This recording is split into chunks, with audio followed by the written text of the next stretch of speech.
এক হচ্ছে আইন করেই সরকার তাদেরকে এখানে নিয়োগ করেছেন। 2 নম্বর হচ্ছে আমরা সকল রাজনৈতিক দল তাদেরকে গ্রহণ করেছি, তাদের সাথে আলাপ আলোচনা করছি, তাদের মিটিংয়ে গিয়েছি, কথা বলেছি, তারা চা নাস্তা খাওয়াইছে, সেগুলোও খাইছি। তো সুতরাং তাদের বইতে তো আসেই, ডিনারও করেছি, লাঞ্চও করেছি। ওই 10 মিনিট চা নাস্তা দিয়ে বুঝলাম আর কি। প্রথম কথা হচ্ছে আপনি যেটা বলছেন যে বিশেষজ্ঞরা এটা বলেছে, এটা ঠিক নয়।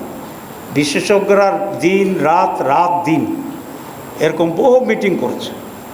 আমরা আমাদের বিশেষজ্ঞদের সাথে বসেছি, আমাদের বিশেষজ্ঞরা কমিশনের বিশেষজ্ঞদের সাথে বসেছে, সব বিশেষজ্ঞরা একসাথে বসছে, তারা সকলে বসেই এই আদেশের সিদ্ধান্ত গ্রহণ করেছে। সুতরাং আপনি যেটা বলেছেন এটা বিশেষজ্ঞদের মত না, আমি যেটা বলেছি এখন এটাই বিশেষজ্ঞদের মত এবং এটাই তারা সাবমিট করেছে।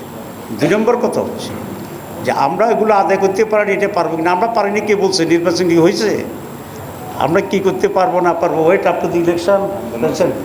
আমাদের আন্দোলন হচ্ছে, আজকে তো 6টা মিছিল গেছে, 8টা মিছিল গেছে ইলেকশন কমিশনে, আপনি বোধহয় এটা টের পান নাই।